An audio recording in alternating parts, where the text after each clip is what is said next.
স্বামীৰ মাক দেউতাকক চোৱাৰ দায়িত্ব যদি এগৰাকী বোৱাৰীৰ হয়, তেন্তে বোৱাৰীগৰাকীৰ মাক দেউতাকক চোৱাৰ দায়িত্বও জোঁৱায়েকৰ হোৱা উচিত।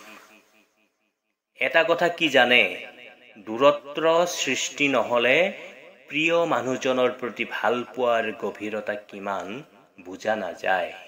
ভাল সময় বহু অপেক্ষাৰ অন্তত আহে আৰু তৎক্ষণাৎ গুচি যায়।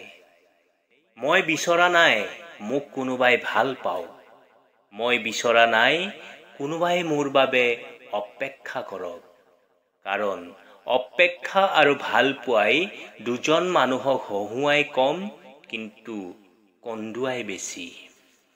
জীৱনত এই তিনিজনক কেতিয়াও ক্ষমা নকৰিব। 1. যিয়ে ভাল পোৱাৰ অভিনয় কৰে। 2. যিয়ে বন্ধুত্বৰ সুযোগ লৈ বেইমানি কৰে। 3. যিয়ে বিশ্বাসৰ মৰ্যাদা ৰাখিব নোৱাৰে। তুমি কৈছিলা মানুহ বদলি যায়, সেয়ে তুমিও বদলি গলা, কিন্তু মইতো বদলি যোৱা নাই, তাৰ মানে মই মানুহ নহয় নেকি? গছৰ পৰা সৰি পৰা পাতে কি শিকাই জানে? যদি জীৱনত আপুনি বোজা হৈ যায়, তেন্তে আপোনাক আপোনবোৰেই দলিয়াই দিব। আৰু চাহৰ লগত খোৱা বিস্কুটটোৱে কি শিকাই জানে? যদি কাৰোবাৰ লগত বেছিকৈ ডুবি যায়, তেন্তে ভাঙি পৰিবই। মনত ৰাখিব, আটাইতকৈ ভাল কাম হ'ল নিজৰ প্ৰতিবেশীক ভাল পোৱাটো।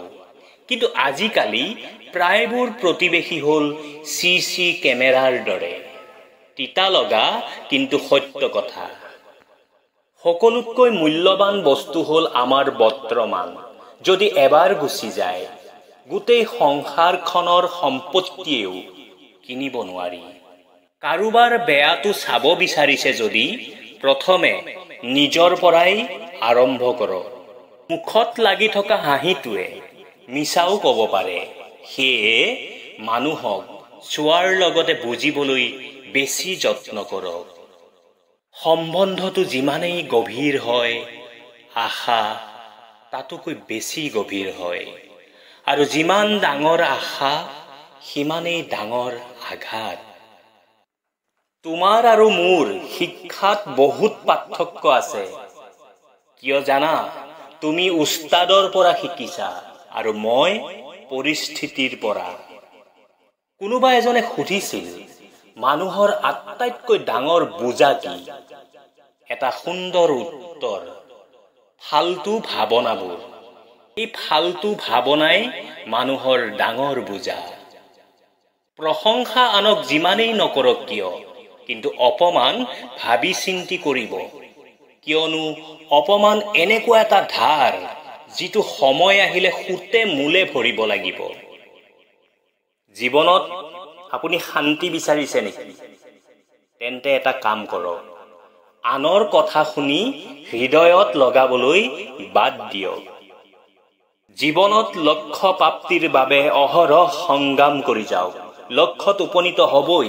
কেতিয়াবা শুনিছে জানো আন্ধাৰে পুৱা হ'ব দিয়া নাই বুলি? সময়ৰ লগত চলাটো বাধ্যতামূলক নহয়। সত্য পথত চলক, সময় আপোনাৰ লগত চলিব। মানুহক হৃদয় উজাৰি সন্মান দিয়ক। এই কাৰণে নহয় যে এইটো তেওঁৰ অধিকাৰ, এই কাৰণে দিয়ক এইটো আপোনাৰ সংস্কাৰ। এটা কথা কি জানে? পৃথিৱীৰ সকলো বিখ্যাত মানুহেই সমালোচনাৰ সন্মুখীন হ'ব লগা হৈছিল। গতিকে আপুনিও যদি সমালোচনাৰ সন্মুখীন হ'ব লগা হৈছে, তেতিয়াহ'লে চিন্তা নকৰিব। অন্যায় সমালোচনাই বহু ক্ষেত্ৰত পৰোক্ষভাৱে প্ৰশংসা কৰাটোকে বুজায়। পৰিশ্ৰমে জীৱনৰ বিয়োগক যোগত পৰিণত কৰে। আপুনি যদি বোকালৈ দৃষ্টি নিক্ষেপ কৰে, তেনেহ'লে আপুনি বোকাকে পাব। আৰু যদি আকাশৰ তৰালৈ চকু দিয়ে, তেন্তে তৰাকে পাব। এতিয়া সিদ্ধান্ত লওক, কালৈ দৃষ্টি নিক্ষেপ কৰিব। উদ্দেশ্যহীন জীৱন যাপনে মানসিক বিকৃতি ঘটাব পাৰে। সেয়ে জীৱনৰ উদ্দেশ্য ঠিক কৰি লওক। কিছু লোক ইমানেই দুখীয়া যে তেওঁলোকৰ লগত ধন সম্পত্তিৰ বাহিৰে একোৱেই নাথাকে। জীৱনৰ অধিকাংশ সপোন কিয় ভাঙি যায় জানে? মানুহে কি ক'ব এই কথাটোৰ কাৰণে। মই এদিন জীৱনক সুধিলো, তুমি সকলোকে ইমান দুখ আৰু কষ্ট কিয় দিয়া? জীৱনে হাঁহি মাৰি ক'লে, মইতো সকলোকে সুখ দিওঁ, কিন্তু এজনৰ সুখে আনজনৰ দুখৰ কাৰণ হৈ যায়। তেতিয়াহ'লে মই কি কৰিম? ভুলটো মোৰ নহয়, ভুলটো হ'ল মানুহবোৰৰ। মৃত্যুলৈ কিহৰ ভয়? 1 মিনিটৰ খেল। বিপদটো জীৱনৰহে, যিটো যুগ যুগ ধৰি হৈয়ে আছে।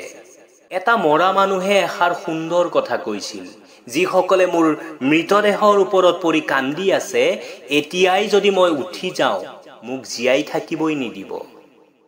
মানুহে কয়, কোনো কাৰো নহয়। ঠিক আছে, কোনো কাৰো নহয়, কিন্তু এইটো কেতিয়াও নাভাবে আমি কাৰ হয়। টকাই সকলো নহয়, কিন্তু বহুতখিনি হয়। এই কথাটো তেতিয়াহে বুজা যায় যেতিয়া পকেটত টকা নাথাকে। সপোন দেখা সকলক নহয়, সপোন পূৰণ কৰা সকলকহে মনত ৰখা হয়। ডাঙৰ ডাঙৰ কথা কোৱা সকলক নহয়, ডাঙৰ ডাঙৰ কাম কৰা সকলকহে মনত ৰখোৱা হয়।